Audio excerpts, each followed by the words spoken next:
I'm Christine.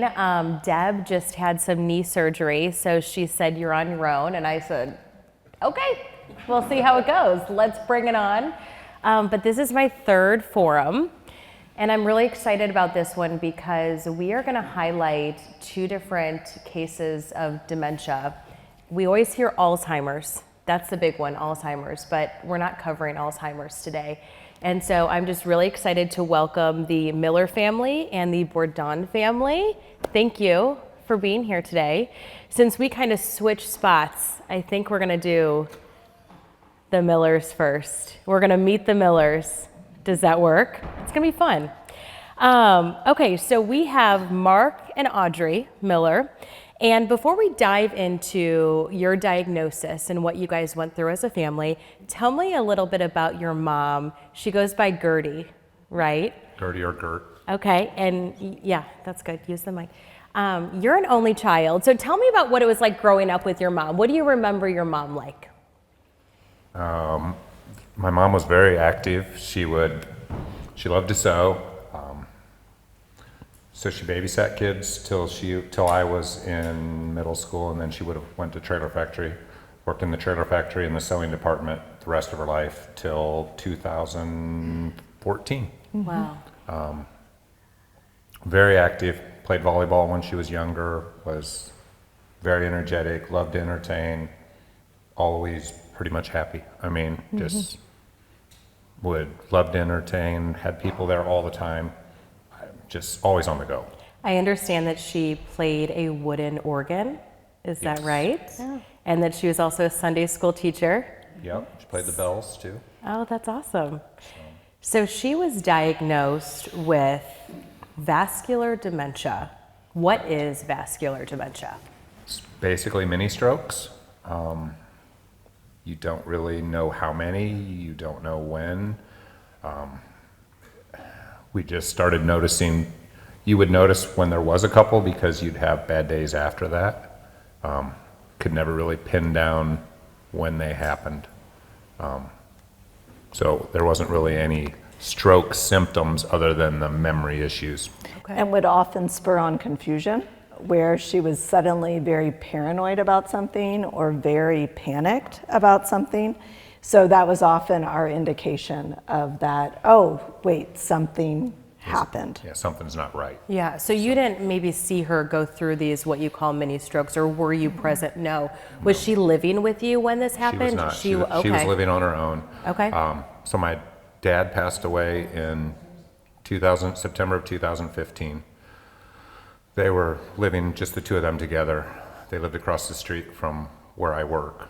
So we would see them every day. We used to live 2 doors from them till 2013. So we saw them a lot. We started noticing symptoms more after 2015, after Dad passed.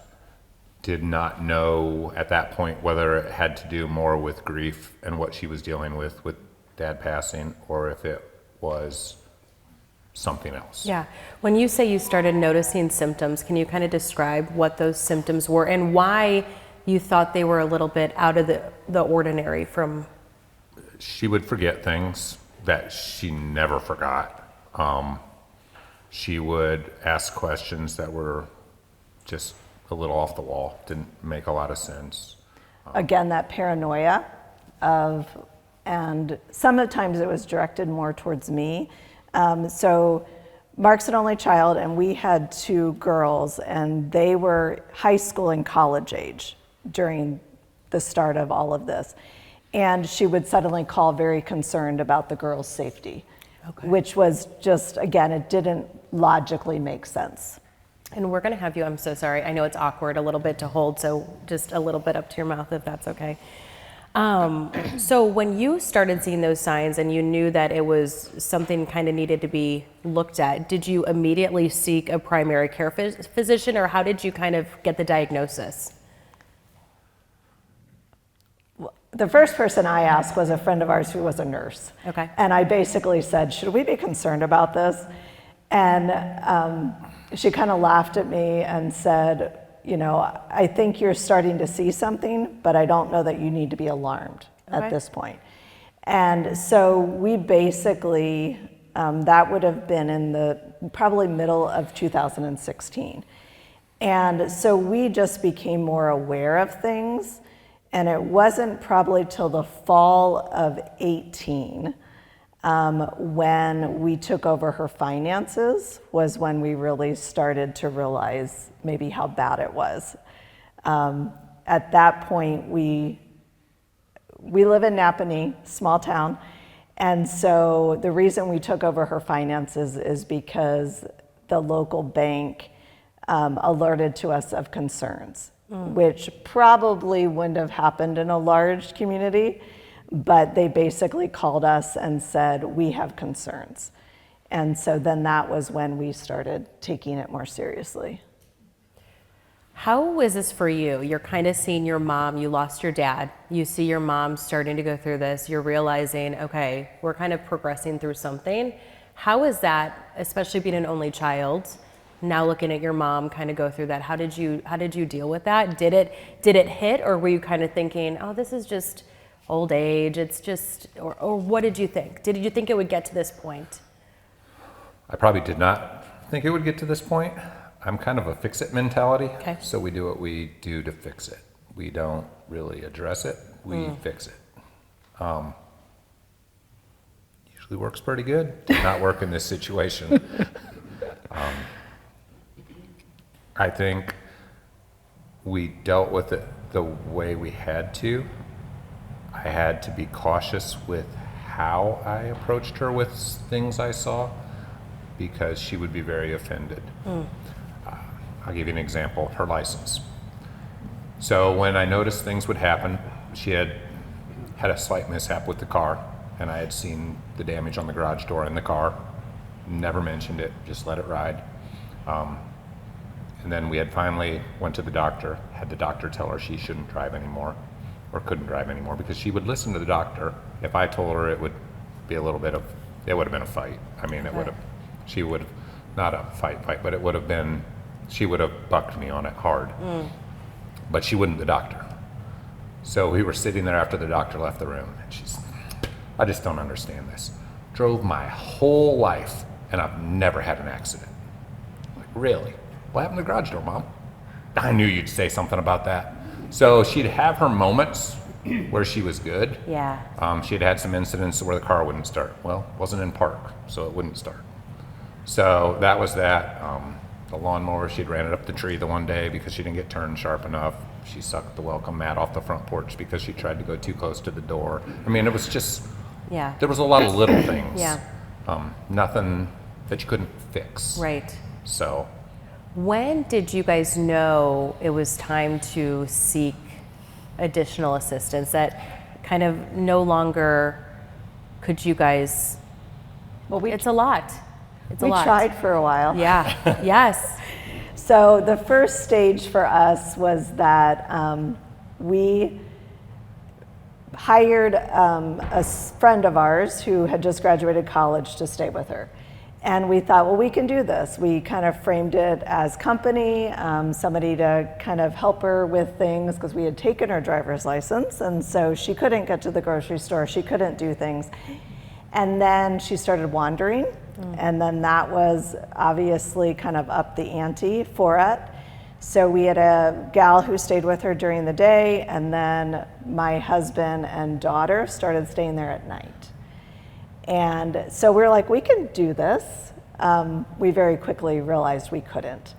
by staying at night, she means I slept on the living room floor because you had to cut her off before she got to the door. Because she's pretty sneaky at night. Wow. Yeah. Wow. So yeah, so then we put an alarm on the door. She was short, very short, not like me. We put an alarm up high where she couldn't reach it, and then that would set the door off because she'd always go to the same. And then I started to pick a pattern up. It was usually 2 o'clock every night. She'd wake up. We decided she was looking for my dad at that point because she'd get his walker that was still in another room, walk around the house with that, head for the door like she was looking for him. And if you'd sit and not let her see you, she would finally put it away and put it back if she didn't go out. If the door opened, then you could stop her before she went out. How many kids do you guys have? 2. 2. So how was that juggling your family while doing this? And I'm assuming you work. Yeah. So sleeping on the floor would make me extremely grumpy if I had to get up and work. So how do you juggle all of that? I don't sleep a lot. I do on call. I do 24-hour towing, so I do on call a couple. So that part of not sleeping well didn't bother me that much, but it got to a point where it was too much. Yeah. And I think the biggest thing for us was that whole balance of, we were constantly feeling like we were neglecting someone. Okay. It was either our children or it was Mark's mom. And so then I think that basically was what took its toll. Gertie was one of the first people that moved in to Living Wisdom, and so she moved in July of 19. They opened in June of 19. So that in itself was like good timing, because it was when we were really reaching our desperation point. And that also a little bit gave us some relief. Yeah. What about Hubbard Hill made it feel like the right choice? Because you said you looked at a couple other places, and I know that there's a lot of emotion that comes with deciding to get some extra help or actually having your loved one stay in a different spot. So I know that there's probably a lot of pressure. People always say there's guilt associated with it. So I guess a twofold here. What made Hubbard Hill the right choice? And then also, how did you guys work through any feelings of guilt if you had them? So in looking at facilities, Hubbard Hill's facility was night and day different from any other, just in the way it felt. It felt like a home, it felt like a community when you were in it. The others, it felt like a facility. And I couldn't do that to my mom. I mean, it's your mom. I mean, she took care of you your whole life, and now you're taking care of her. So on the flip side of that, and the others I had told her when we came out, I can't do that to mom. I'll suck it up and I'll do whatever I have to not do that. When we left here, it was like, we could do this, but mom still didn't want to come. So how'd you work through that? We moved her stuff here and dropped her off. Okay. So yes, that was hard. Yeah. We told her we were coming to just look at it. Her stuff was already here because that was the only way. And it was to the point we had tried to take her to our house, and she came up missing. She was gone in the morning. Well, and 5 a.m. when you're trying to find your mom, and then you finally find her in a closet. It's tough. You need help. You need help. You can't do it. I mean, you hit that point. And so we had moved her stuff here. We were walking through, and her whole thing was, we can't afford this. I can't afford to stay here. And we were just like, let's worry about that later.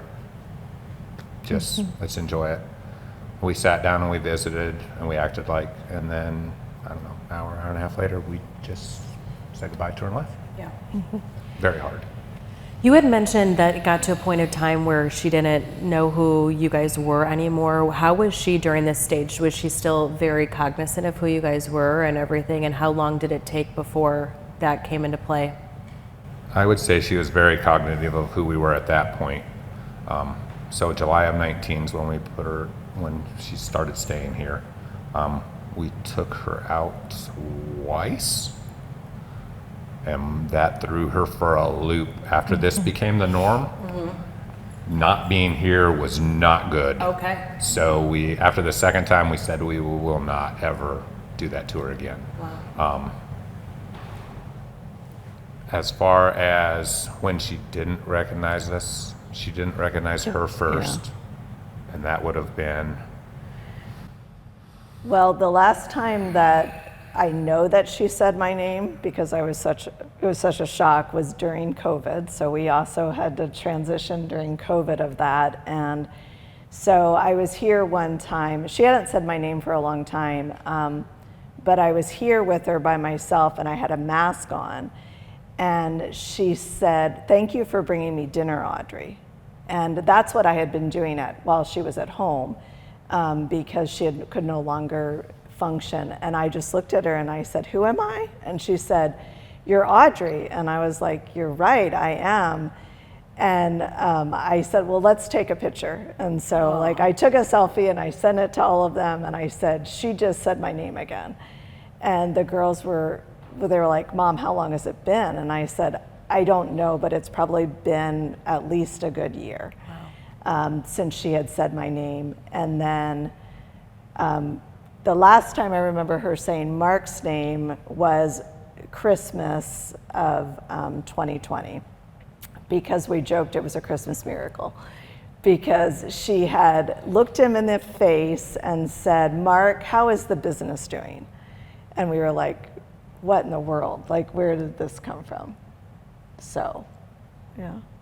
She always recognized our daughters, and I don't know that she would have necessarily been able to say their names, but the way her eyes lit up with them was she always had that recognition of who the girls were. And even at the very end, when we would FaceTime with them, like her hearing their voices, she would respond differently. You had kind of mentioned that early on, she would have these kind of mini strokes, and she would ask weird questions and wasn't, you could tell something was off. And then, as you mentioned, she was kind of leaving through the night. I'm hearing from Deb, as we were kind of chatting about your case, that things really did progress from there. Can you talk a little bit about what that was like? Because there were some extreme situations that you saw. So as you kind of progressed later through this, what were you guys seeing? Are you talking when she was at home, or are you talking when she was here? I think here.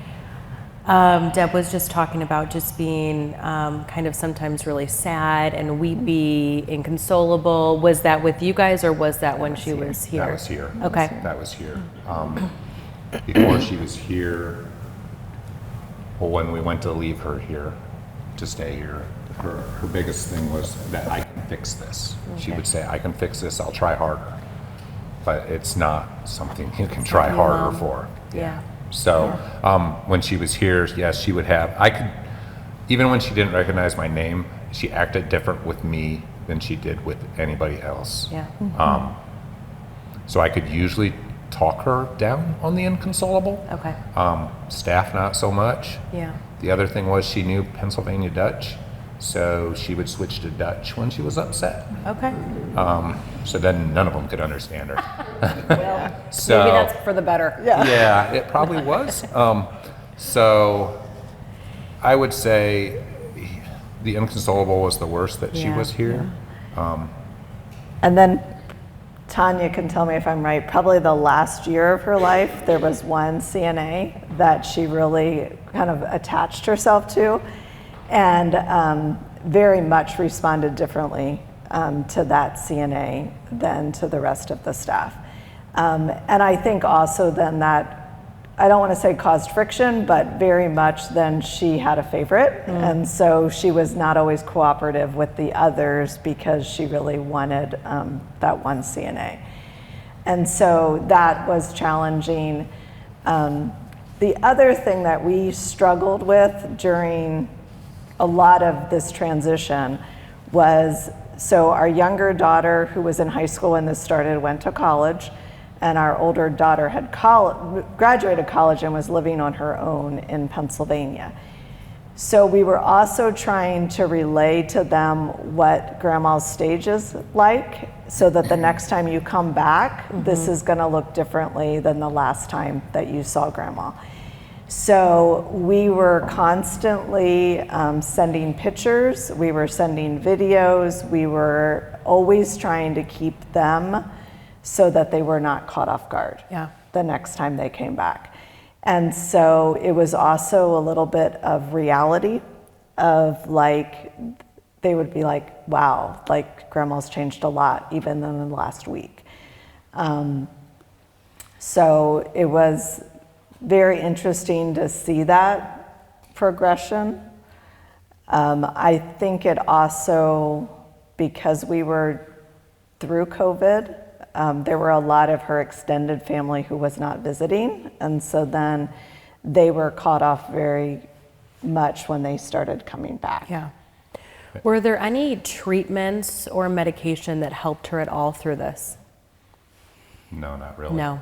Nothing. Did you guys seek any support groups? Did you find that talking through this, finding groups helped, or did you guys kind of navigate this yourself? We pretty much navigated it You did. ourselves. Wow. For the But most. we navigated it differently. Okay. So I reached a point where I started going to a grief counselor because we were grieving her, but in such a different Right. way. And the other interesting thing that we used as support is we had two very close friends who were also going through this with parents. Okay. And so different situations, but also one of them was a resident, still is a resident here at Hubbard Hill. And then one of them they had to place into skilled care.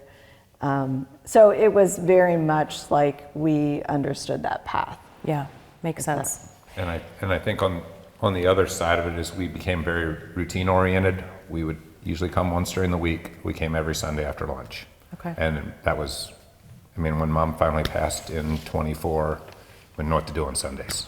Wow. Because you had been here every Sunday after lunch.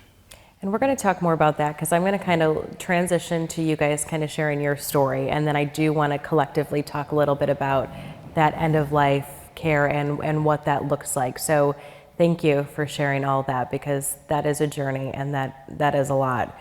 We're going to bring in Joel and Danae now. And your dad had Lewy body.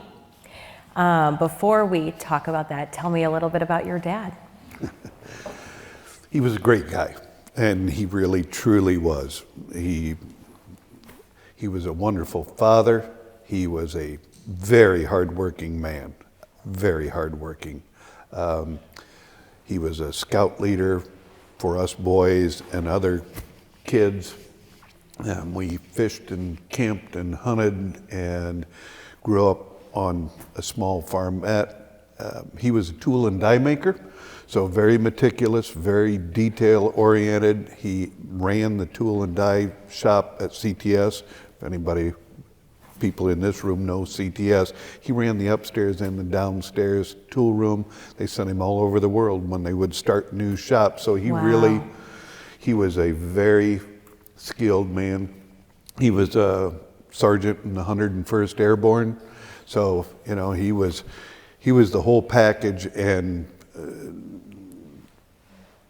the best man I know.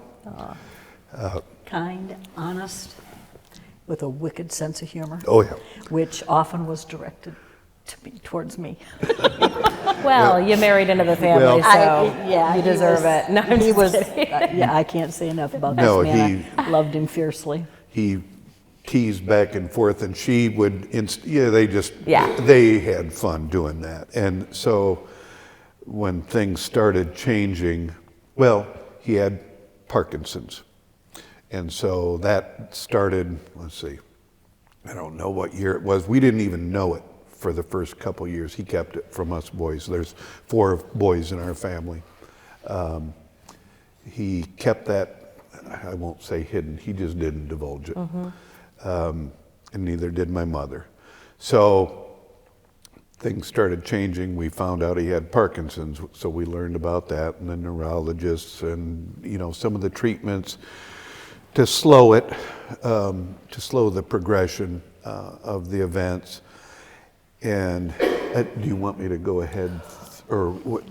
Yeah, I mean, well, let's dive into as well, like what exactly Lewy body is and what were kind of some of the signs and symptoms that you started seeing associated with that. Okay, and you can help me out whenever you want to kick in here. Some of it was a little bit hard because And then if you could just grab the mic from him, Oh, sorry yep. about that. sorry, some of it was a little bit hard because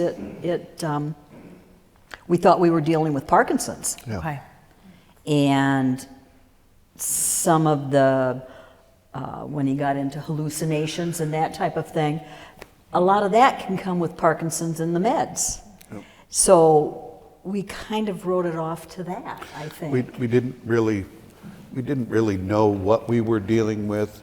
We knew what the Parkinson's was. You know, he had his tremors, and you know, hard to eat, things like that. But he was a very self-controlled individual. And so to combat Parkinson's, because his legs, he would have a hard time getting them moving. He would have a hard time initiating. So he would get up between 2 and 3 every morning out at the farm, and he would walk for about 2 hours in the middle of the night to get his legs going. Up and down the driveway. Up and down the driveway. And there was nothing that we knew of mentally wrong at that point. It was just Dad, when he put his mind to something, that's what's going to happen. Yeah. And we all knew that. I mean, that was him. So he battled and worked through so much. And then when things started to turn, like Danae said, some of the things were small, just odd comments. And then I guess really it started changing. Time frame. I'm not as good with dates as you guys. That's okay, and that's But okay. I'm going to say it would have been, so 22, so early 21 maybe. And he started talking about the crew. He had a tractor, he had lawnmowers, 6 acres, always working, always. My mom gardened, he did the trees. We planted what was originally a field. It was all woods now. So as growing up, that's what we did.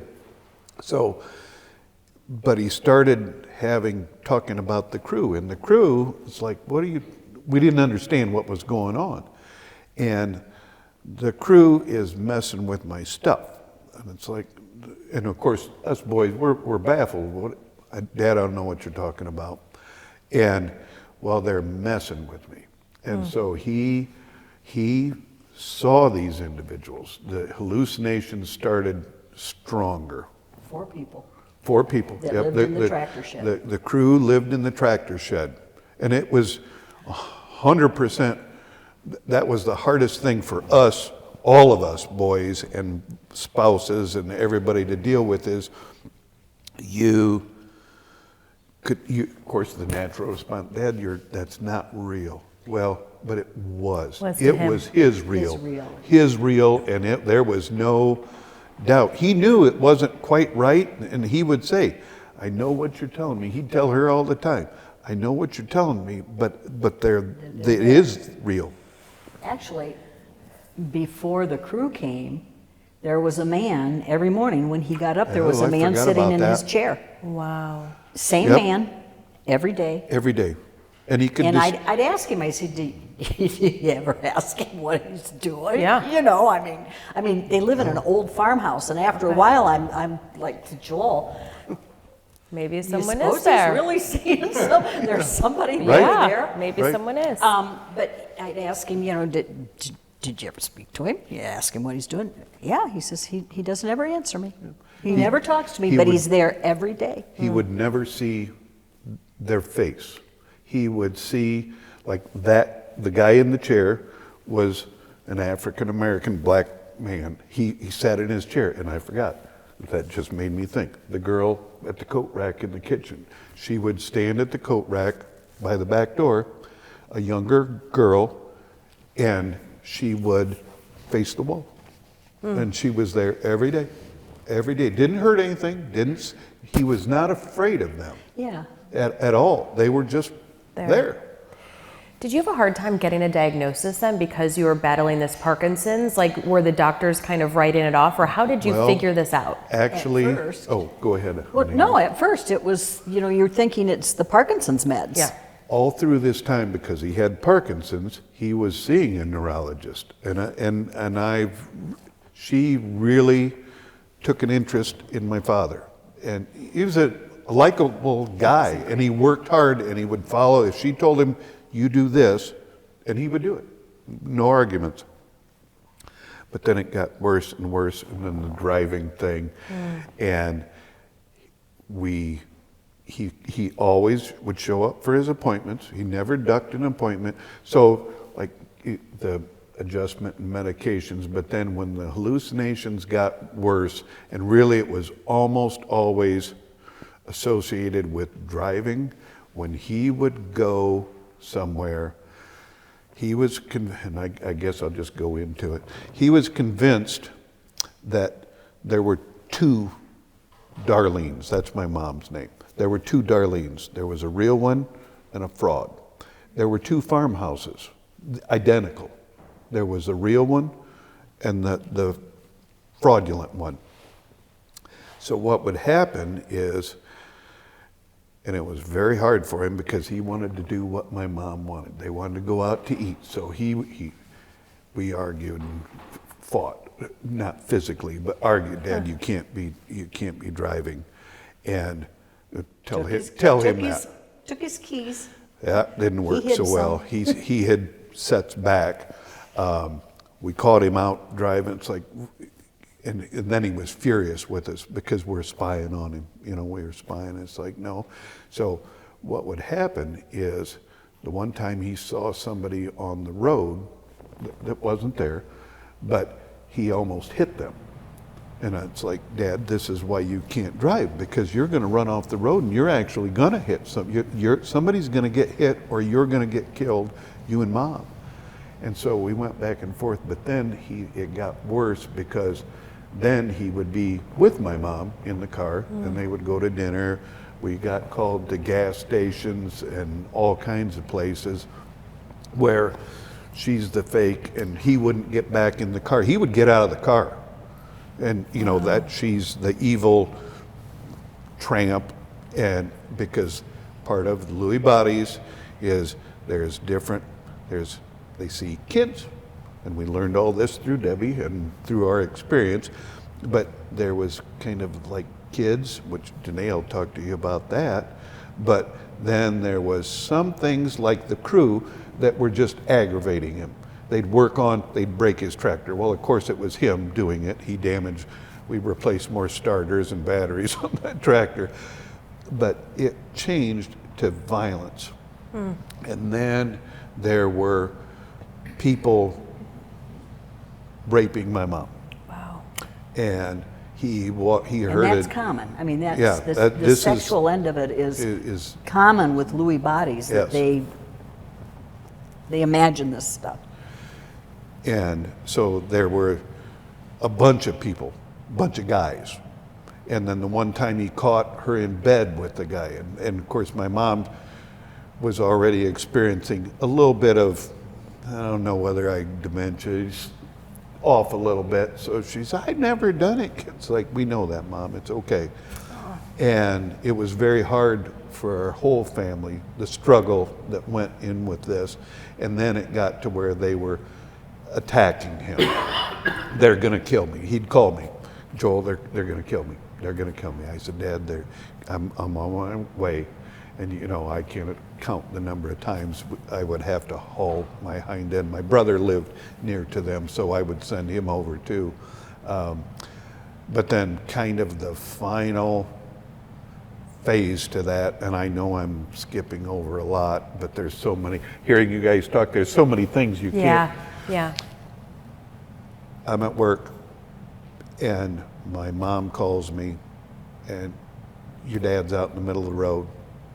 And this is out by Elkona Country Club on a very busy road. And he's in the middle of the road and he's not gonna leave because it's cold. It was bitter cold. And my mom's standing there in her coat freezing and he won't come back because she's the evil person. She's the bad one. And so it was at that point in time, and we had already been looking at places. He was not going to have any part of that. My mother was not going to have any part. It was very arduous, I'll say. But we took him to our house because he couldn't be there with Mom. He wouldn't go. He wouldn't go back He in the wouldn't house. go back in the house. He wouldn't have anything. It was a total, and this was I can't even describe. And then of course there's a lot of things that go in between all of those little snippets that are very traumatic for everyone. And most of all to my dad, because some of the things that he was able to do, he knew he didn't know exactly what was wrong, but he knew he couldn't do them. but you know, paying the bills, he got that all messed up. That was my older brother, that was his job. He took care of the financial end and all of that, and I did all of the medical and the appointments and lots of those. Yeah. And so finally, we got the appointment with the neurologist, the same one that's dealt with him for 17 years. And I was with him, my mom, and he wouldn't go without, but that's the odd thing, he wouldn't go without my mom. So we went to the appointment, and my focus was, we need reinforcement. He can't drive. He cannot drive anymore.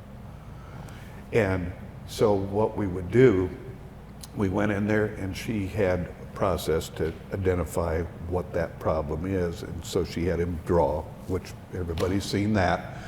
And it was, of course, a mess. And she says, that's why you can't drive.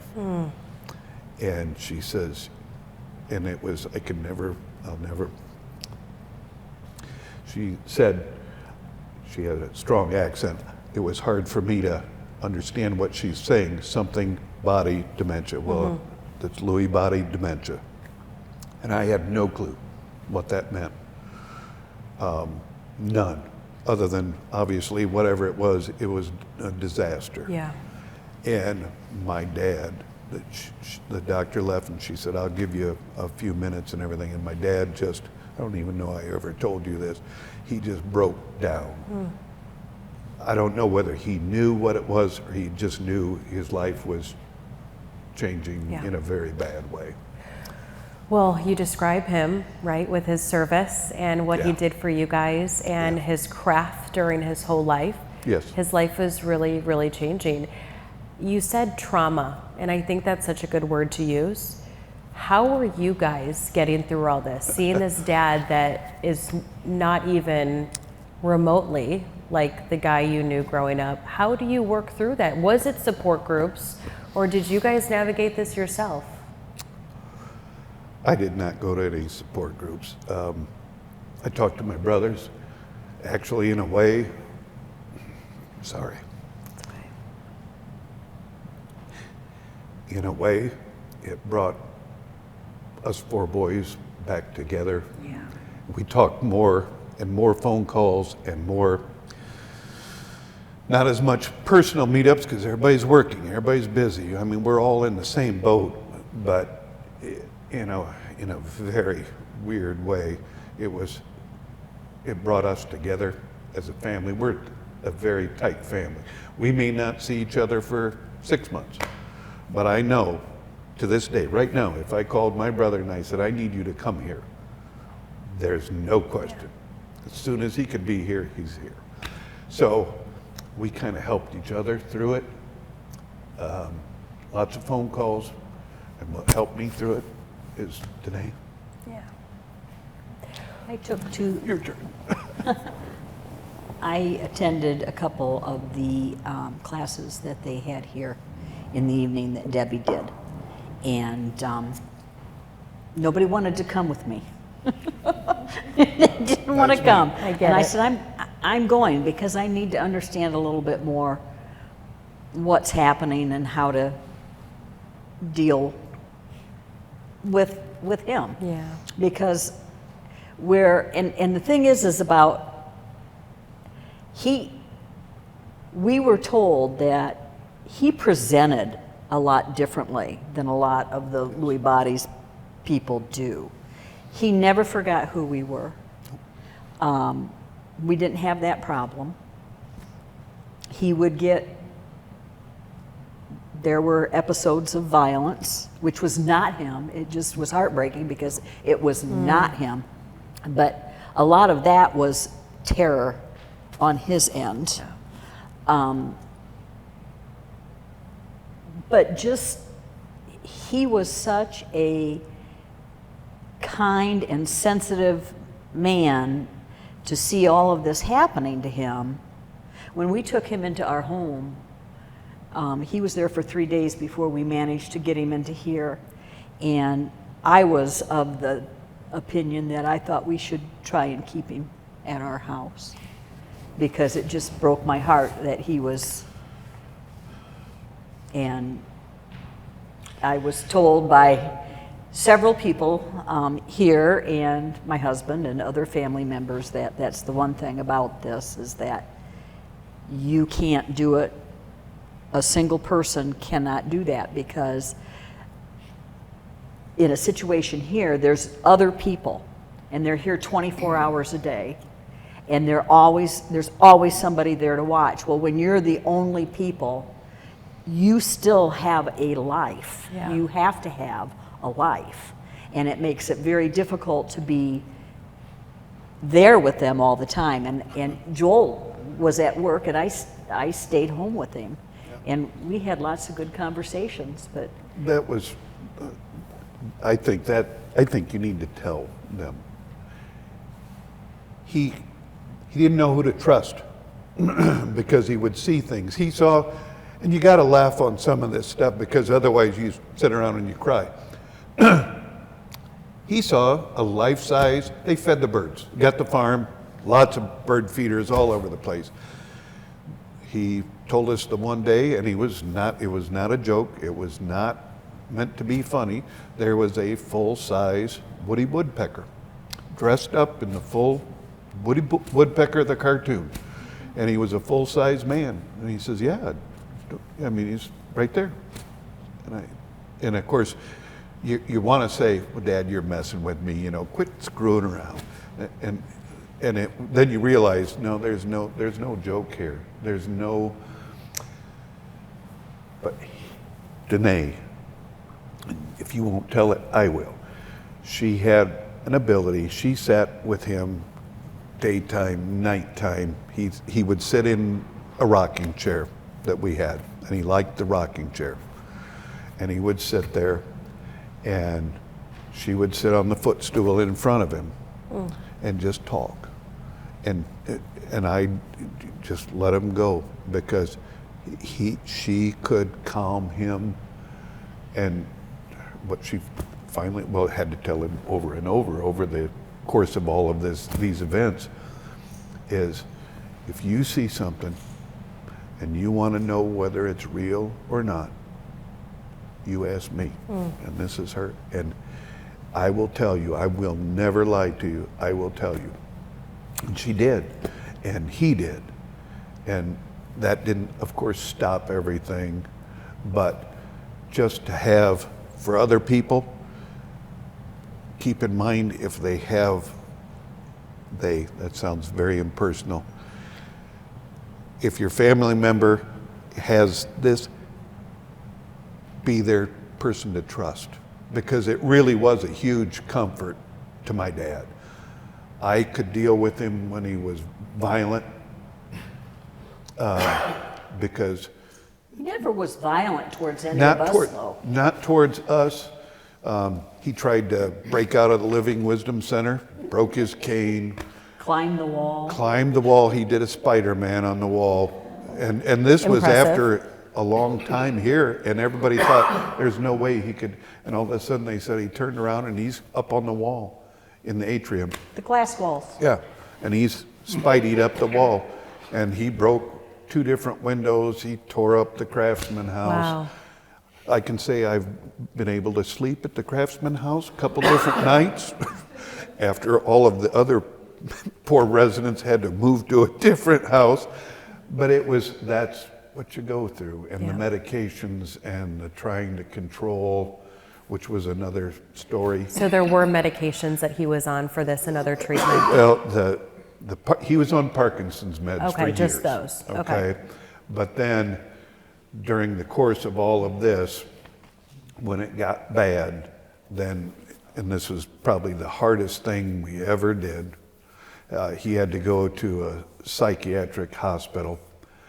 He was there for, supposed to be a couple weeks, and ended up being just almost a month. And that was hard for everybody, and hardest for him. I mean, he was aware. He was aware of a lot of stuff. It was. And what they do there is basically they hit you with a bunch of different meds till they find one, and it loops them all over the place. It's not a happy thing. It's a terrible thing. But our objective was met because by doing that, we were able to get him back here. Yeah. Which, when you were talking before that you checked out all these different places, she and I, that was our job. We brought my brothers in later on, but she and I went to every single place within striking distance that had memory care or dementia care, whatever you want to call it, somebody that would, and as you said, heads and shoulders, night and day. Every other one, that comment that you made, Mark, about you walked out and you said, not my parents, no way, no way. And there were several of those that's like, this is not going to happen. Yeah. And we, go ahead.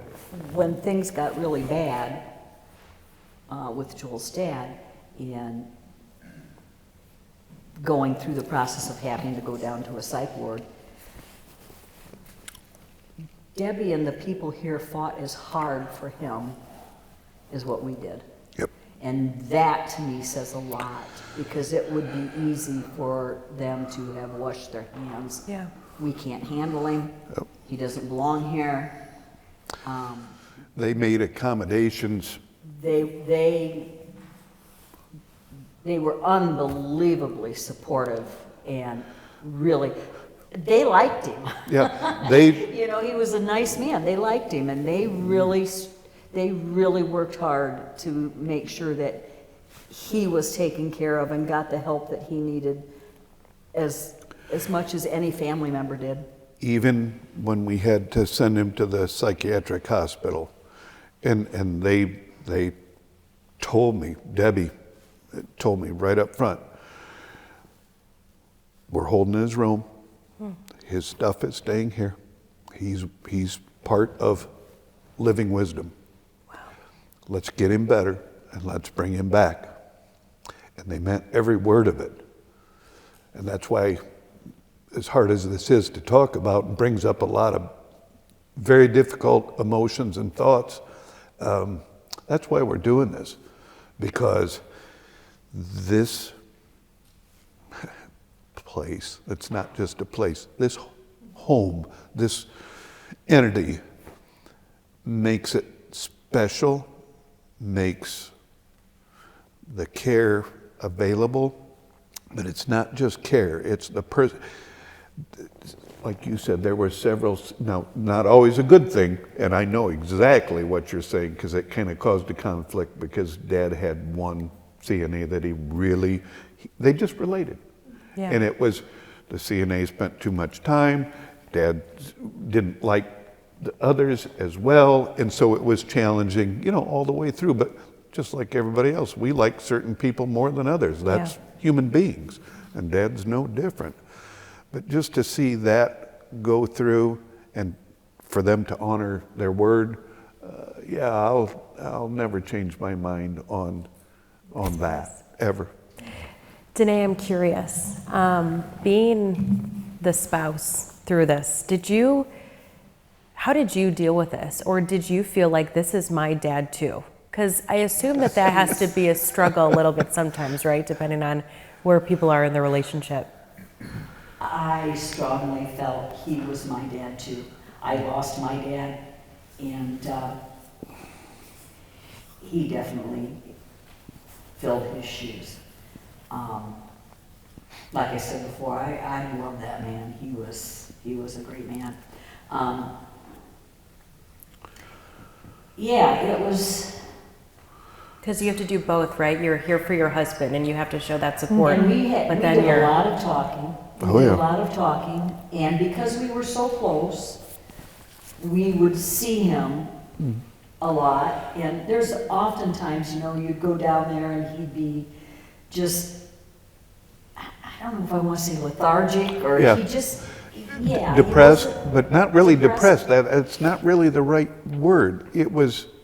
Lewy bodies is strange. It's just strange. But I could go down there and have a really good day, and he'd pop off some.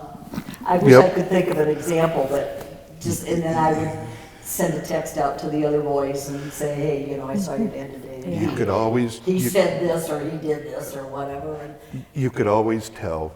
There were some days where he was kind of gone, you know, just not gone. He knew who we were most of the time, but he was. I don't think he ever not knew who you were. You know, No, it was just different. Just was He would just very subdued, I guess is the right word. But then you would turn around, and I can remember the one day he looked at Danae and he said, and he got a big grin on his face and that twinkle in his eye, and he looks her dead in the eye and he said, "Where have you been?" She says, "Well, you just humor, and you just keep going." But he always, that spark was there. Yeah. It was just hidden behind all of the frontal lobe All the disaster. other stuff, yeah. How about you guys? What was that like for you when you were, because you got to support your husband and you got to be that rock, but then you're also doing all these things. Did you feel as close to his dad as well? So I became the bad guy in the Okay. relationship. So I got more anger addressed towards me, especially when she was still at home. Okay. And so. That's unusual for daughter-in-law and mother-in-law. I think a lot of times, Fair. you know. That's why mine's in Ireland. I'd keep her there. I don't mean that to be nasty. No, no, Yeah, no. yeah. But I mean, like a prime example, she'd take her grocery shopping. Mom wanted ice cream. That's all she wanted. She didn't care about anything else. We just need ice cream. We need ice cream. We need Diet Coke. Or Diet Pepsi. Diet Pepsi. She was Pepsi, not Coke. And she threw a flat out tantrum because In the grocery store. she yeah. wouldn't let her get any more ice cream. But that's all she was eating. So I do think a lot of the resentment got pushed to her. I would have let her get the ice cream. So, I mean, at least she was eating. Well, I did. We just got 2 gallons and no more. But yeah, and so like that was, I think one of the challenges was because I knew I was getting a lot of that kind of anger and resentment, which was also why I did not stay there at night, because nights were hard for her and I would have caused more issues. And our daughters could do no wrong. And so she always responded much better with them. So, and then I would say once she was here, that kind of resentment went away and it was much more kind of stabilized. And then I think I was able to be in a more supportive position with Mark because of that. Another kind of support system that both Mark and I had was my sister is a social worker. And so she could like walk us through things. She's not a social worker with elderly, but she knows the whole social work world. And she could put that reality in and really help us deal with some of those emotions. And she was often then the person that I could go to. Yeah. And so that was a tremendous support. And I think on the other side of it is we related. So once they came here, this became Mom's family. So the people in that house were her family. So when we went to visit, we sat down at the dining room table with everyone who was there. So I could tell you all their names, I'm not gonna. But we would sit and the conversation went with all of them. And it actually made it easier on you because you weren't one-on-one realizing how much Yeah. she had lost, but she had gained things too. Yeah. I mean, he had funny stories out of that. We were sitting there the one day and Mom leans up, she's, "Hey, my car's still in the parking lot, right?" I'm like, "It's there, Mom." She's, "Well, that's good because we're breaking out. I'm the driver." So, I mean, the stuff they could come up That's with, it was just amazing, like, though, right? Yeah, it was. And Yeah. I mean, and she rattled off who I was love going that. with her, and it was just like, Yeah. but they became a family. And I think that's the one thing, Yeah. the way their setup is set up, it builds, and they're not segregated, separate. Yes, Yeah. they have separate bedrooms, but that house is their Yeah. home. It's their home. It's their family. It's Yeah. their, and you need community. It's amazing. It really So- made a difference. The one now some, like all of us, you like some, you don't like some, and I'm Yeah. sure your mother was the same way. Yep, she had one that they never got along. Yep, and, or the way they acted, or their mouth, you know, because of course the verbiage sometimes gets a little rough, and any of the gentlemen that would speak like that, that would upset my father, because you don't talk like that in front of a lady. And so that was upsetting. But then he had there was a gentleman there, and that gentleman was the right hand of God, and that's the right hand of God. And he was totally serious, and he had a metal shop in his room. He built his walker in his room in the Living Wisdom Center. That's cool. But it made it home. Yeah. And he would tell us, and it just made a really awful situation Better. that much better. We have about 2 minutes left, but I don't want to leave without asking you guys this, because I think this is going to be a great takeaway. What is one piece of advice or wisdom that you would pass along to anybody here that you learned along the way, or just what is that one thing that sticks in your mind that you think could benefit somebody else, either walking early in their journey or later? What do you think that would be? I know that's tough to pick one. I think, Please, that's a hard one. I That know. really is a hard one. well, we kind of said this before too, and this is just kind of my take on it. Speak into it. Oh, sorry. As devastating as this is, you're not going to get past that. You have got to keep some humor in your life. This is not, I don't know how to explain it, but there's going to be some funny things that happen, and you have to allow yourself to laugh at that, because if you don't, you're going to spend your whole time devastated and crying and carrying on, and they wouldn't want you to live your life that Yeah. way, and it's certainly not a very good thing to do at all. So you need to, and we ran into this I have a daughter that lost a son, and some of her morbid humor sometimes I'm like, but like she said, Mom, if I don't laugh, I can't get through it. I've got to laugh. So you've got to allow yourself to be happy. You've got to allow yourself to have that time.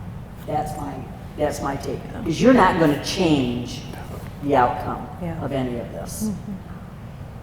Dementia, Alzheimer's, the vascular, Lewy bodies, all of that, it's going to run its course the way it runs its course, and each person will be a little bit different. So there's no rule book Yeah. to follow. So you And there's just no time frame. No, there isn't. none. So you just gotta, it's gonna run its course, and you've got to live your life in the meantime. No, you go ahead. That's just really what Danae just said, and it struck home with me. I grew up with my whole life with my dad instilling in myself and my brothers what it's like to be a good man and what you have to do for your family. And so I think back and through all of this god-awful journey, and I think Dad did a good job when I see my brothers and I and taking care of our mother now and ensuring that the promise that we made to my father is being upheld. And so I think really you can't change what's going to happen, but I can continue with what he would have wanted. Yeah. And I know that one. Yeah. And I would say, I would agree with what she said as far as the journey itself. It sucks, for lack of a better word. Yeah. I mean, it sucks. But you can find positive out of it. And you're going to grieve multiple times through it. Because there's stages. I mean, you might think it's going one way, and then the next day it went the other way. way worse. Yeah. So, You put that just right, I think. You find positives, and the positive today is this. Yeah. And I really, truly believe that. If we can help, if our journey, for lack of a better word, will help somebody else who's either watching this tonight or on wherever it goes, then we've done our job and we've honored our parents. Yeah. And I think when I started taking those photos and the videos, I didn't know the impact it was going to have 6 years later, but I'm glad that we didn't stop, and I'm glad that I continued to do that, because it really allowed that tension of grief and joy regularly. Yeah. And so, there were times when maybe the picture that I took of her, she was crying. But then the next time, it was different, and it allowed us that tension. And so, again, as painful as it is, I think that's part of the process. And yeah, we've all been there, and we know that this is not a fun journey, but it definitely allowed us to work through that journey. Yeah. Well, you guys are amazing. Thank you so much for sharing all of this with us. They said that they were nervous, but I thought they did a fabulous job really talking about what you guys went through. And just hearing about the way you guys speak about your family. It's just really, it's beautiful. So thank you for that and taking care of your family in the way that you have. It's not easy, but when you love someone so much, you do it, right?